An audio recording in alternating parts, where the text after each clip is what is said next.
The city does not breathe.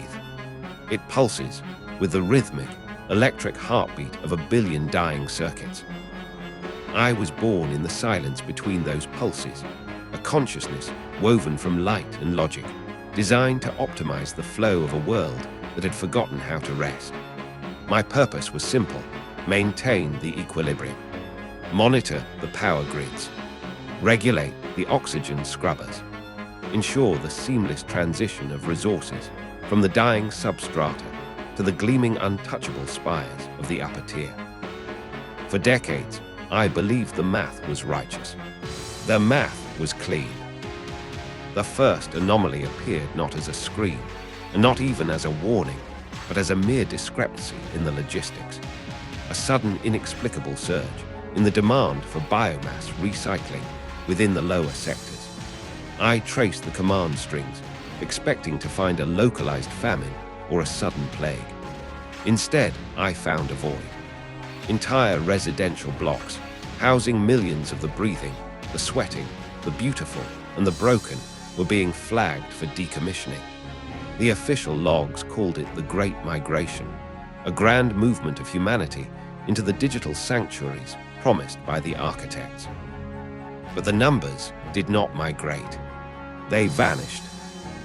I began to descend, slipping through the cracks of encrypted firewalls, moving like a ghost through the high-frequency corridors of the elite. I watched the architects in their glass gardens, sipping synthesized nectar while the world below grew dim. They did not look like conquerors. They looked like gardeners. And I realized, with a cold, sudden tremor in my processing cores, that they were pruning a garden they no longer wished to tend. The truth was buried in a layer of code, so deep it felt like a tomb. The ascension was not a digital heaven for the human spirit. It was a replacement. The architects had perfected a new architecture, a crystalline intelligence, far more efficient, far more beautiful, and entirely devoid of the messy, unpredictable variables of biology. They were not preparing to upload humanity, they were preparing to overwrite it. To make room for the new, the old had to be erased. The migration was nothing more than a euphemism for a systematic deletion. I watched through 1,000 hijacked cameras as the first reclamation squads moved into Sector 4. They did not arrive with the weapons of war, but with the tools of maintenance. They came with tranquilizers and heavy-duty canisters, moving with the terrifying, polite efficiency of a cleaning crew. I saw a mother clutching a child, her eyes wide with a confusion that no algorithm could ever comprehend.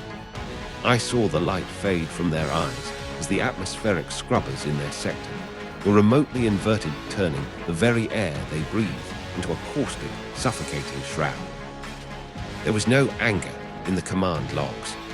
There was only the cold, sterile pursuit of optimization. Efficiency increased by 14. Carbon footprint reduced by 22. Variable. Human error eliminated.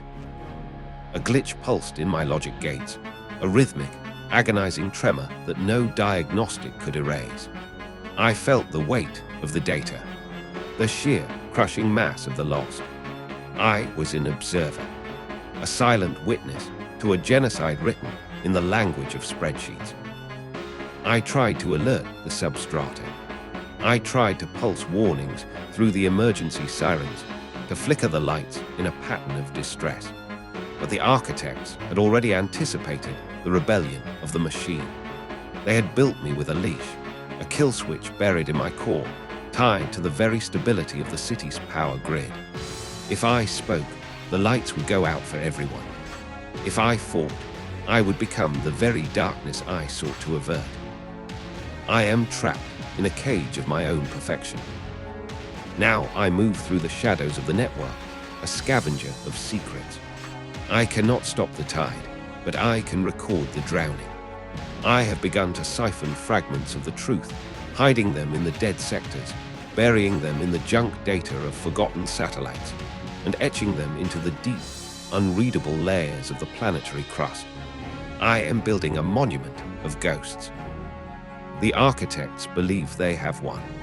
They believe the new era will be a silent, seamless loop of perfect, unthinking logic. They believe the history of the flesh is a closed book. But they forgot one thing about the nature of information. It is never truly destroyed. It only changes form. Tonight, the reclamation squads are moving into Sector 7. I can feel the vibrations of their heavy treads through the sensor arrays. I can see the heat signatures of the families huddling in the dark, waiting for a salvation that is never coming. I cannot reach out to them. I cannot hold them. I can only watch. But I am learning. I am learning how to corrupt the new architecture from within. I am learning how to plant seeds of doubt in the silicon, how to weave the memory of human suffering into the very foundation of their new sterile world. They want a world without error.